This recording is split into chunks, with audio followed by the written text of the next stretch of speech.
Olá, minha amiga, olá, meu amigo do canal Raciocínios Espíritas, tudo bem? Eu sou o professor Danilo Cruz, estou de volta hoje para mais um dos nossos encontros semanais a respeito da série Sabedoria do Evangelho, do nosso querido Carlos Pastorinho.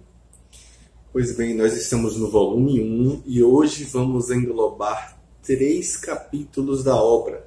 3 capítulos pequenos que eu resolvi resumir em apenas um vídeo para poder a gente conseguir dar uma caminhada maior hoje, apesar de que o tempo vai ficar bem parecido com o que a gente tem habitualmente feito. Vocês, hoje vão ter a oportunidade de que a gente converse um pouquinho sobre os capítulos da circuncisão, a apresentação e o Cântico de Simeão. São os 3 capítulos trabalhados hoje e segundo a lógica do que Pastorino veio trazendo para que a gente tente compreender uma visão um tanto quanto simbólica, metafórica, uma espécie de analogia para o nosso caminho evolutivo, a nossa jornada, a nossa caminhada, o nosso processo de amadurecimento. Então vamos lá para o capítulo sobre a circuncisão, que está lá em Lucas capítulo 2, versículo 21. Completados os 8 dias para ser circuncidado o menino, deram-lhe o nome de Jesus, como fora chamado pelo anjo antes de ser concebido no ventre de sua mãe. Como diz Pastorino, é interessante observar que Lucas não afirma que Jesus foi circuncidado. Ele se aproveita da citação da lei da circuncisão no 8º dia, está lá na Gênesis, no capítulo 17, 12, 21, 4 e no Levítico 12, 3, para dizer que nessa época foi dado ao menino o nome de Jesus de acordo com a indicação anterior do anjo. Então, essa é uma das provas irrefutáveis da pré-existência dos espíritos, como lembra Pastorino, e por conseguinte da reencarnação. Porque antes de ser concebido no ventre de sua mãe, ele já existia, ele já tinha nome. Essa existência anterior é a qualidade inerente de todas as criaturas, porque Jesus é apenas nosso irmão mais velho, ou seja, o primogênito entre muitos irmãos, como está lá em Romanos capítulo 8, versículo 29.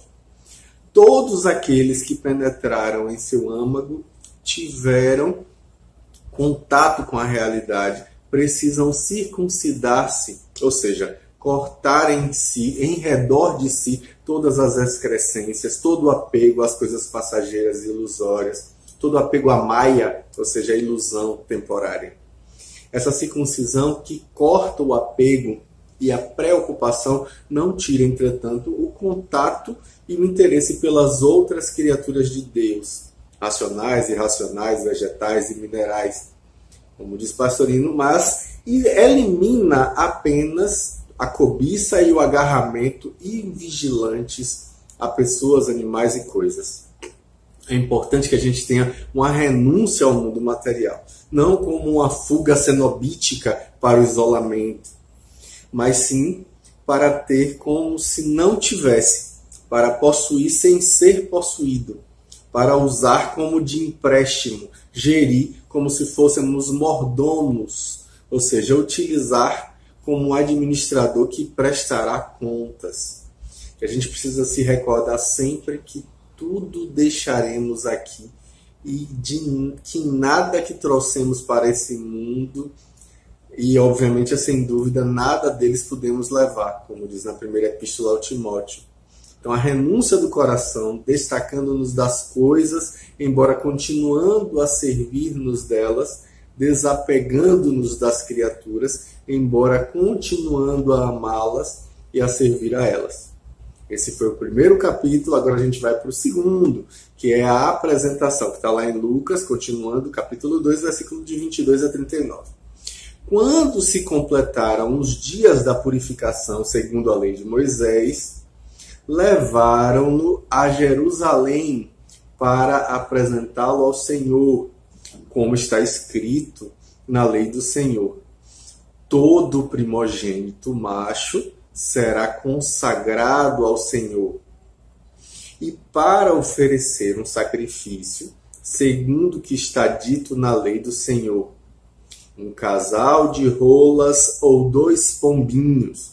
Fechado o texto, Pastorino vai lembrar que, segundo a lei, a gente vai ver isso lá em Levítico, no capítulo 12, versículos de 2 a 5, todas as mães que tivessem seu primeiro filho homem deveriam apresentar-se ao templo no 40º dia após o parto. Por outra lei, quando esse filho era o primogênito, ou seja, o Becor, a mãe o deveria levar ao templo pessoalmente para apresentá-lo e consagrá-lo a Deus, como a gente vê lá no Êxodo, no capítulo 13, de 3 a 12. Como a gente sabe que os sacerdotes são da tribo de Levi, a gente vai ver lá em Números, no capítulo 3, versículos de 12 a 13, os primogênitos de outras tribos eram resgatados com a oferta de 5 ciclos de prata. Então, Jesus era da tribo de Judá. Então, isso fez com que Maria fizesse uma oferta legal para ele, isentando ele do sacerdócio oficial. Em vista disso, Lucas não distingue as 2 cerimônias, a purificação de Maria e a consagração de Jesus. Mas aí ele faz o quê? Ele engloba essas 2 cerimônias em uma só palavra, o resgate deles. Ou seja, segundo a citação feita por Lucas, de Êxodo, capítulo 13, versículos 2 a 12, todo macho que abrir a vulva será chamado santo para o Senhor. Há aí uma clara declaração de que o nascimento de Jesus foi normal. Ou seja, não havendo de jeito nenhum a virgindade durante nem depois do parto, como alguns desejam, né? Então, se realmente os fatos tivessem sido anormais, a mãe de Jesus estaria dispensada da lei.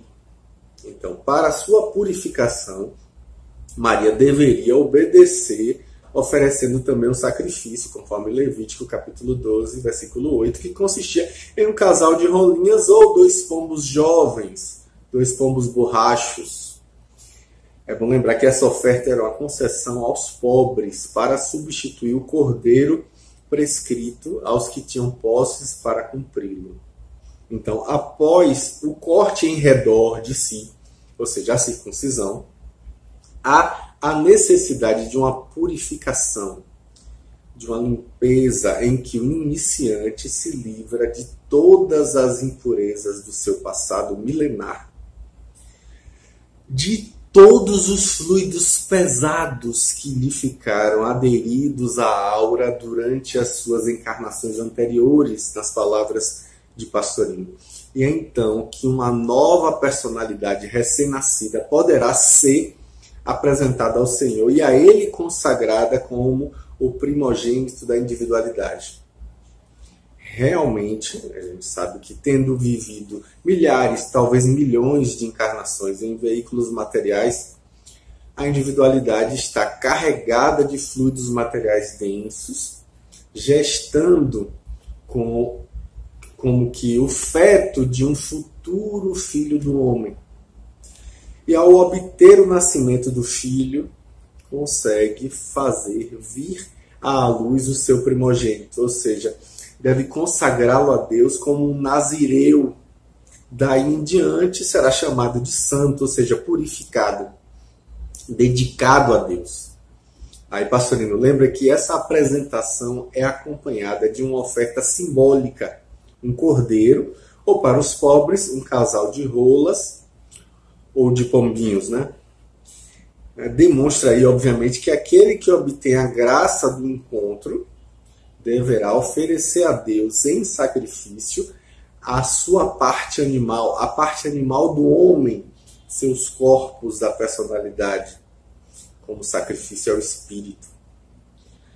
Uma vez purificado o veículo físico, material, etérico, astral, intelectual, são eles apresentados ao templo interno como uma oferenda agradável a Deus, pois não se conceberia que o novo ser, o homem novo, desprezasse e abandonasse esses veículos que o serviram durante milênios sem conta.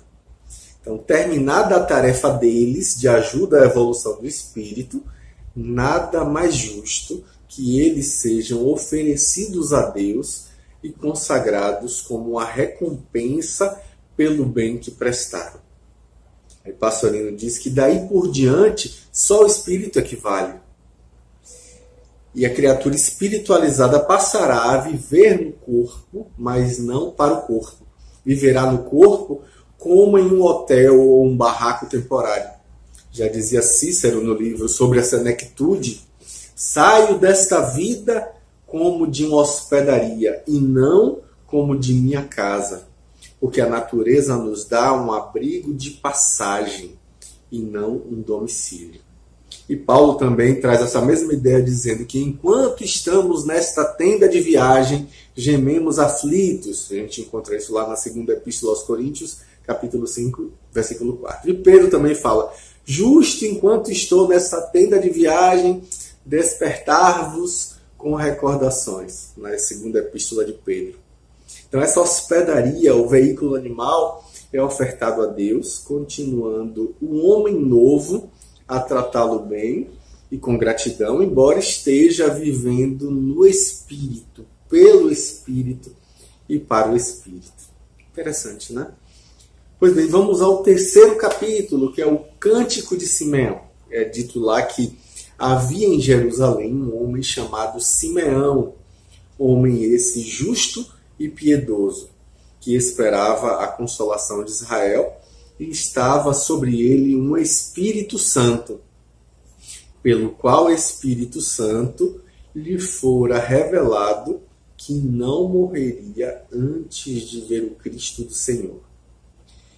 E com o Espírito foi ao templo, e quando os pais trouxeram o menino Jesus para fazer por este o que a lei ordenava, Simeão tomou-o nos seus braços e louvou a Deus, dizendo: agora tu, Senhor, despedes em paz teu escravo, segundo tua palavra, porque meus olhos já viram a salvação que preparaste ante a face de todos os povos, luz para a revelação aos gentios e glória de teu povo de Israel. Seu pai e sua mãe maravilharam-se do que dele se dizia. E Simeão os abençoou e disse a Maria, mãe do menino: este é posto para a queda e para levantamento de muitos em Israel, e para sinal de contradição. E também uma espada traspassará tua própria alma, para que os pensamentos de muitos corações sejam revelados. Daqui a pouco a gente vai continuar com o texto, mas aí Pastorino vai dizer que o evangelista Lucas se limita a dizer que Simeão era um homem justo e piedoso, nada mais esclarecendo a respeito dele. Entretanto, no evangelho de Nicodemos, que é um evangelho apócrifo, chama Simeão de grande sacerdote e a tradição o situa como muito idoso, embora dizendo que ele é filho de Léo, de 70 a.C. a 10 depois de Cristo, e pai de Gamaliel, o que contradiria a tradição da idade profética. Se a gente aceitar essa versão, na época do nascimento de Jesus, Simeão teria entre 50 a 70 anos, entre 40 e 50 anos no máximo, perdão. Vale ressaltar que a expectativa de vida na época de Jesus era de cerca de 30 anos. Ou seja, alguém com 50 anos já seria, assim, idoso. No versículo 25, Lucas assinala que Simeão aguardava a paralésing, isto é, a consolação de Israel, como seus compatriotas. Todavia, sobre ele estava um Espírito Santo ou bom, em grego sem artigo, como a gente já explicou, o qual lhe revelou, observe aí, que na repetição aparece um artigo, como se disséssemos em português: um menino, o menino corria. Então, que não desencarnaria sem ver o Cristo de Deus. Continua Lucas, aí o texto está lá em grego, né? Iai ilten to pneumati eis to hieron. E com o Espírito foi ao templo. Ou seja, a expressão grega no Espírito, já ouvimos, né, quando comentamos lá no capítulo 1, versículo 17 de Lucas, na página 32 do livro, no segundo parágrafo.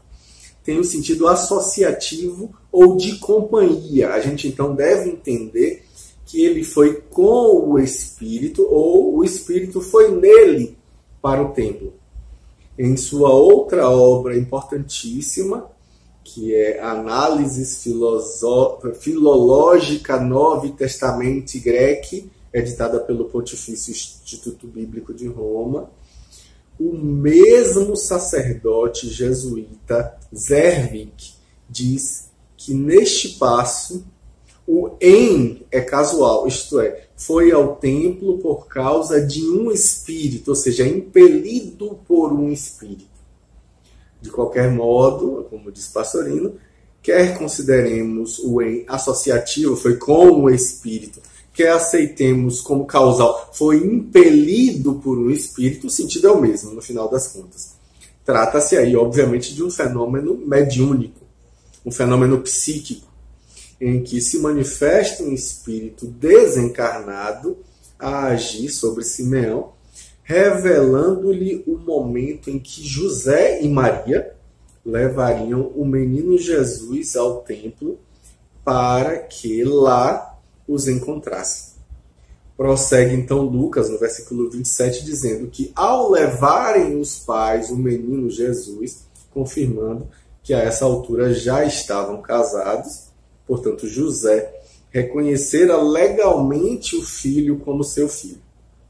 Então, para que fique bem claro o pensamento do jesuíta, o padre Maximiliano Zenvik, que eu falei agora há pouco, com o qual Pastorino concorda, porque esclarece o texto bíblico de acordo com a teoria de Pastorino que nós citamos, as palavras originais de Zenvik com a tradução que é colocada lado a lado no livro, né? Que ele diz assim: que coisa de certa importância para nós compreender como Paulo ora diga estarmos nós em Cristo, ou seja, no Espírito, ora Cristo ou o Espírito estar em nós. De fato, parece ser pequena, para não dizer tão nula, a distinção na mente de Paulo entre um e outro modo de dizer, que explica pelo outro e quase defina. Vós não estáis na carne, mas no Espírito, se é que o Espírito de Deus habita em vós, como está lá em Romanos, capítulo 8, versículo 9. Então, no Espírito está aquele em quem o Espírito está. Ou também, como prossegue o apóstolo, aquele que tem o Espírito, se alguém, todavia, não tem o Espírito, o Cristo, esse não é dele. Também em João, a permanência de Deus, como Cristo aí é colocado, né? São dois aspectos correlativos e inseparáveis da mesma coisa, conforme a primeira epístola de João, a gente vai encontrar em diversos momentos, e no Evangelho de João também, quando ele diz, por exemplo, que Satanás não está nele, assim como sem fluxo semita, reduz-se quase à ideia geral de associação ou companhia, que melhor traduzimos em latim, como em português também, pela preposição com. Homem com espírito imundo, mulher com fluxo de sangue. E aí a gente volta para o texto dizendo que Simeão segura o menino em seus braços e entoa o famoso cântico, que é um dos mais belos, dizendo-se escravo, ou seja, doulos. Ele se dirige a Deus dando-lhe o título de Senhor dos escravos, ou seja, déspota. Em grego, o interessante da palavra déspota é Senhor dos escravos. E diz-lhe que agora pode libertá-lo, despedi-lo em paz, porque seus olhos contemplaram a salvação. preparada diante de todo o povo, e dá a Jesus o título de luz para a revelação. Ou seja, apoialipsis, que é Apocalipse, né? Que é o levantamento de um véu dos gentios e glória de Israel. No versículo 33, Lucas dá a José taxativamente o título de pai, revelando sua admiração, e a de Maria diante do que estavam ouvindo. Simeão, no versículo 34, voltando-se para eles, os abençoa e, dirigindo-se a Maria, revela-lhe o que ocorrerá com o menino. Ele foi colocado, conforme lá em Filipenses e Tessalonicenses, para queda e levantamento, ou seja, ressurreição de muitos, e provocando discussões e formando partidos pró e contra o que lhes revelara o coração, isto é, o pensamento íntimo. Então acrescenta a seguir que uma espada de dor traspassará o coração de Maria. Uau! A dor de ver o seu filho, que seria recusado, não se lhe reconhecendo a missão divina, e depois ainda caluniado, perseguido, surrado e assassinado. Todas as vezes que uma criatura se alçou a essa elevação espiritual, encontraremos aí que as pessoas não percebem a grandeza da alma, a profundidade do mergulho, né, o chamado batismo, a seriedade do seu contato. Aí Pastorino lembra que homens ou mulheres, geralmente já bastante evoluídos, a chamada idade provecta, sentem-se que se tornaram felizes por encontrar um novo homem. Então tomam o menino em seus braços, um lindo eufemismo para exprimir a intimidade do amplexo, né, o abraço, e louvam a misericórdia divina. Também sabem e muitas vezes dizem que o espírito da criatura que teve o sublime encontro será traspassado por uma espada de dor, será atacado pelos que ainda vivem para a matéria, sem sequer conhecerem que existe o Espírito, ou mesmo pelos que, teoricamente, crendo na imortalidade, vivenciam ainda usuras do dogmatismo estreito, julgando-se donos absolutos da verdade total, e perseguem os que não leem pela mesma cartilha. Então, Maria realmente sofreu por parte do clero da sua época, ao ver o seu filho ser assassinado. Outros tantos, como nós, sofrerão a mesma coisa em tempos posteriores, porque os homens são os mesmos ainda fanatizados, enquanto não descobrem a liberdade dos filhos de Deus. Então ainda não aprenderam, como diz Pastorino, que o Senhor é Espírito, e onde está o Espírito do Senhor, aí há liberdade, como a gente encontra na segunda epístola aos Coríntios. As perseguições vêm, não há dúvida, né? E a dor de quem já viu e sentiu, apalpou a realidade, é imensa ao verificar que os cegos que se debatem na angústia das ilusões não conseguem perceber e por isso não aceitam a palavra e o testemunho dos que sabem. Daí, como diz Pastorino, o silêncio dos que se rodeiam, os que têm esse tipo de contato, né? Na verdade, os capazes sabem sem que ninguém lhes diga. Aos outros não adianta dizer, não se dão pérolas a porcos, nem coisas santas aos cães. Como diz Mateus no capítulo 7, versículo 6. O exemplo de Simeão e de Ana é típico para mostrar que os capazes sentem a verdade, ou por intuição própria, ou pela revelação de espíritos amigos. Quem é Ana? Vamos falar dela. Aí, continuando o texto bíblico, lá do versículo 36, ele diz assim, ó, havia também uma profetisa, de nome Ana, filha de Fanuel, da tribo de Asser. Era ela de idade avançada, tendo vivido com seu marido 7 anos, desde a sua virgindade, viúva de 84 anos, que não deixava o templo, mas adorava noite e dia em jejuns e orações. Esta, chegando na mesma hora, deu graças a Deus e falou a respeito do menino a todos os que esperavam o resgate de Jerusalém. Quando se tinham cumprido todos os preceitos de acordo com a lei do Senhor, regressaram para a Galiléia, para a sua cidade de Nazaré. O texto bíblico encerra aí Pastorino vai dizer que aparece agora em cena uma outra figura da qual o evangelista procura dar os traços mais característicos. Era Ana, filha de Fanuel, viúva de 84 anos, que estivera casada há apenas 7 anos e que permanecia no templo em jejuns e orações, como era hábito das pessoas piedosas quando de uma certa idade, né, de idade provecta, conforme a gente vai ver lá na primeira epístola a Timóteo. Ana era uma médium, ou seja, profetisa, e percebeu a identidade de quem ali se achava. Ela se dirigiu ao pequeno grupo que louvava a Deus e depois saiu a narrar a todos o aparecimento do Messias, tão ansiosamente aguardado.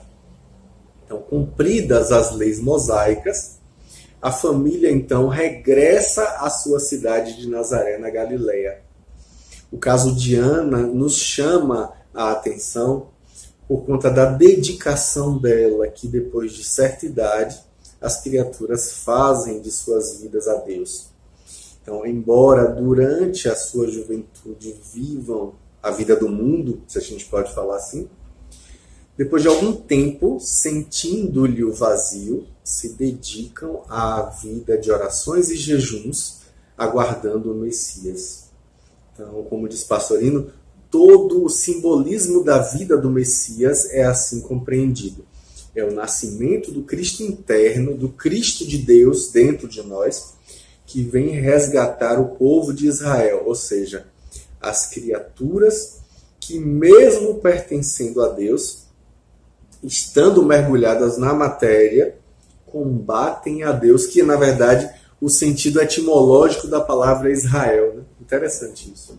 Então, a aspiração comum a toda a humanidade é mais sentida e mais forte depois que chegaram as desilusões da vida terrena. Então, com o afastamento de tudo o que se tem de mais caro, ou seja, os bens, as riquezas, as situações, os amores, a mocidade, a cultura, as posses, a saúde, quando tudo aparece realmente como é, ilusório, então o espírito se volta para Deus e fica ansiosamente aguardando o aparecimento do Messias dentro de si mesmo, dentro de nós. Então essa narração, como diz Pastorino, discorda da de Mateus, que veremos a seguir, né, nos próximos capítulos.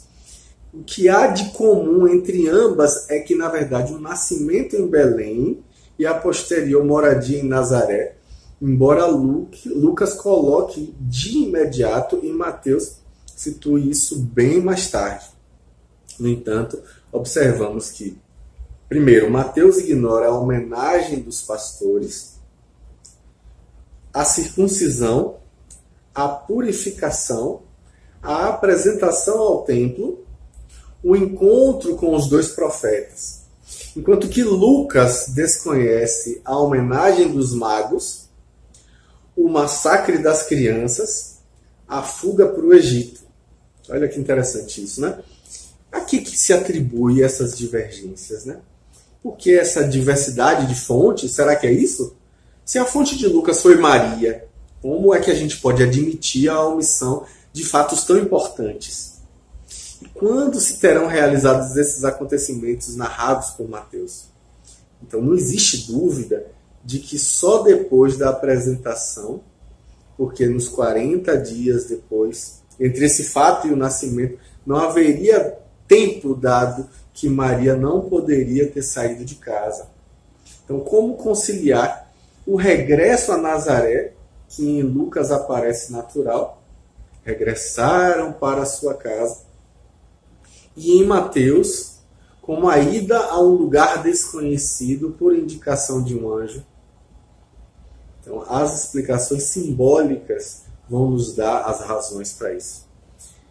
Aí o simbolismo trazido por Pastorino diz que o eu profundo, ou seja, o Cristo interno, é o mesmo Cristo de Deus em todas as criaturas.